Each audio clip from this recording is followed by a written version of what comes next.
Hi ಸ್ನೇಹಿತರೆ, ಎಲ್ಲರಿಗೂ ನಮಸ್ಕಾರ. ಎಲ್ಲರೂ ಚೆನ್ನಾಗಿದ್ದೀರಾ ಅಂತ ಭಾವಿಸ್ತೇನೆ. ಬನ್ನಿ ಇವತ್ತಿನ ಪ್ರೊಫೈಲ್ ಬಗ್ಗೆ ನೋಡೋಣ. ಇವರ ವೈಯಕ್ತಿಕ ಪರಿಚಯ ಬಂದು ಹೆಸರು ಜಯಶ್ರೀ, ಊರು ಹಾಸನ, ವಯಸ್ಸು 30 ವರ್ಷ ತುಂಬಿದೆ. ಸ್ಥಿತಿ ಮದುವೆ ಆಗಿಲ್ಲ. ಕುಟುಂಬ ತಂದೆ ತಾಯಿ ಇಬ್ಬರನ್ನು ಕಳೆದುಕೊಂಡಿದ್ದಾರೆ. ಬಾಳಿನ ಸಾಧನೆ ಪ್ರೈವೇಟ್ ಅಂಗಡಿಯಲ್ಲಿ ಕೆಲಸ ಮಾಡುತ್ತಿದ್ದಾರೆ. ಆಸ್ತಿ ಏನೂ ಇಲ್ಲ, ದಿನಗೂಲಿ ಕೆಲಸ. ಸಮಸ್ಯೆ ಸಂಗಾತಿಯ ಹುಡುಕಾಟ.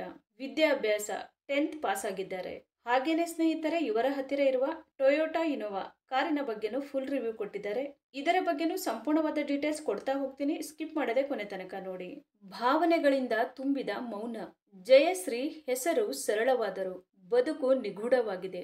ಚಿಕ್ಕ ವಯಸ್ಸಿನಲ್ಲಿ ತಂದೆ ತಾಯಿಯನ್ನ ಕಳೆದುಕೊಂಡು ಬದುಕು ಕತ್ತಲಮಯವಾಗಿದೆ. ಆಸ್ತಿ ಪಾಸ್ತಿ ಯಾವುದೂ ಇಲ್ಲ. ಸಂಬಂಧಿಕರು ಸಮೀಪವೂ ಸುಳಿಯುತ್ತಿಲ್ಲ. ಹೆಚ್ಚಿನ ಓದು ಮೊದಲೇ ಇಲ್ಲ. ವರದಕ್ಷಿಣೆ ಅಂತೂ ಇಲ್ಲವೇ ಇಲ್ಲ. ಯಾರಿಲ್ಲದ ಹಳೆಯ ಮನೆಯಲ್ಲಿ ತಂದೆ ತಾಯಿಯ ನೆನಪಿನಲ್ಲಿ ಬದುಕುತ್ತಿದ್ದೇನೆ. ನನ್ನ ಸ್ವಭಾವ ಇಷ್ಟ ಆದಲ್ಲಿ ಬೇಗ ಬಾಳು ಕೊಡಿ. ಹುಡುಗನ ಗುಣಗಳು: ನಾನು ಅನಾಥೆ, ಆದರೆ ಪ್ರೀತಿಸಬಲ್ಲೆ. ನೀವು ಪ್ರೀತಿ ನೀಡಿ ಸಾಕು. ನಿಮ್ಮ ಹೃದಯ ಶುದ್ಧವಾಗಿದ್ದರೆ ಸಾಕು. ಜೇಬು ಖಾಲಿ ಇದ್ದರೂ ನಡೆಯುತ್ತೆ. ಹೀಯಾಳಿಸಿ ಮಾತನಾಡುವ ವ್ಯಕ್ತಿ ಬೇಡವೇ ಬೇಡ. ಕೆಟ್ಟ ಹವ್ಯಾಸ, ಕೋಪ, ತಾಪ ನನ್ನ ಬದುಕಿಗೆ ಸರಿ ಬರುವಂತಿಲ್ಲ. ಕೊಟ್ಟ ವಿಶ್ವಾಸವನ್ನ ಉಳಿಸಿಕೊಂಡು ಹೋಗಿ. ಈ ಜನ್ಮವನ್ನ ನಿಮ್ಮ ಹೆಸರ ಮೇಲೆ ಬರೆಯುತ್ತೇನೆ. ನನ್ನ ಬದುಕಿನಲ್ಲಿ ಗಂಡನಾಗಿ ಬರುವುದಕ್ಕಿಂತ ಮುಂಚೆ ಸ್ನೇಹಿತನಾಗಿ ಬನ್ನಿ, ಓಕೆನಾ? ಹಾಗೇನೆ ಸ್ನೇಹಿತರೆ, ಇವರ ಹತ್ತಿರ ಇರುವ 2016 ಟೊಯೋಟಾ ಇನೋವಾ ಕ್ರೆಸ್ಟಾ 2.4 VX ಕಾರಿನ ರಿವ್ಯೂ ನೋಡೋದಾದ್ರೆ, ಒಳಗಿನ ಫೋಟೋಗಳು ಎಲ್ಲ ಈ ತರಹ ಇದೆ ಅಂತ ಹೇಳಿಕೊಂಡಿದ್ದಾರೆ. ಇದರ ಪ್ರೈಸ್ ಬಂದ್ಬಿಟ್ಟು 18,25,000 ಆಗಿರುತ್ತೆ. 2016 ನಲ್ಲಿ ಪರ್ಚೇಸ್ ಮಾಡಿರ್ತಾರೆ. 65,674 ಕಿಲೋಮೀಟರ್ ರನ್ನಿಂಗ್ ಆಗಿರುತ್ತೆ.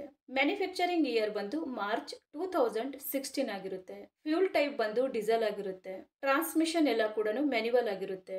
ನಂಬರ್ ಆಫ್ ಓನರ್ ನೋಡೋದಾದ್ರೆ ಫಸ್ಟ್ ಓನರ್ ಆಗಿರ್ತಾರೆ. ಇನ್ಸೂರೆನ್ಸ್ ನೋಡೋದಾದ್ರೆ ಕಂಟಿನ್ಯೂ ಇದೆ ಅಂತ ಹೇಳಿಕೊಂಡಿದ್ದಾರೆ. ಈ ಕಾರಿನ ಒಳಗಡೆ ಸೀಟ್ ಎಲ್ಲ ಈ ತರಹ ಇದೆ ಅಂತ ಹೇಳಿ ಮಾಹಿತಿಯನ್ನ ಸ್ಪಷ್ಟವಾಗಿ ತಿಳಿಸಿಕೊಟ್ಟಿದ್ದಾರೆ. ಹಾಗೇನೆ ಸ್ನೇಹಿತರೆ, ಇಂಜಿನ್ ಮತ್ತು ಟ್ರಾನ್ಸ್ಮಿಷನ್ ನೋಡೋದಾದ್ರೆ, ಇಂಜಿನ್ ಬಂದು 2393 cc ಇದೆ ಮತ್ತು 4 ಸಿಲಿಂಡರ್ಸ್ DOHC ಆಗಿರುತ್ತೆ ಅಂತಾನು ಹೇಳಿದ್ದಾರೆ. ಮತ್ತೆ ಇಂಜಿನ್ ಟೈಪ್ ಬಂದು 2GD ಡೀಸೆಲ್ ಇಂಜಿನ್ ಆಗಿರುತ್ತೆ ಅಂತಾನು ತಿಳಿಸಿದ್ದಾರೆ. ಹಾಗೇನೆ ಮ್ಯಾಕ್ಸಿಮಮ್ ಪವರ್ ನೋಡೋದಾದ್ರೆ 148 bhp ಮತ್ತೆ RPM ಬಂದು 3400 ಅಂತಾನು ಹೇಳಿಕೊಂಡಿದ್ದಾರೆ. ಮತ್ತೆ ಟರ್ಕ್ ಬಂದು 343 Nm ಆಗಿರುತ್ತೆ ಅಂತಾನು ಹೇಳಿದ್ದಾರೆ. ಸ್ನೇಹಿತರೆ, ಇದು ಇಷ್ಟು ಈ ಒಂದು ಕಾರಿನ ಕಂಪ್ಲೀಟ್ ರಿವ್ಯೂ ಆಗಿರುತ್ತೆ. ನಿಮಗೇನಾದ್ರೂ ರಿವ್ಯೂ ಇಷ್ಟ ಆದ್ರೆ ಲೈಕ್ ಮಾಡಿ. ಹಾಗೆ ಬೇರೆ ಏನಾದ್ರೂ ಇನ್ಫಾರ್ಮೇಶನ್ ಬೇಕಾದ್ರೆ ಚಾನೆಲ್ಗೆ ಜಾಯಿನ್ ಆಗಿ ಕಾಂಟ್ಯಾಕ್ಟ್ ಮಾಡಿ. ಧನ್ಯವಾದಗಳು.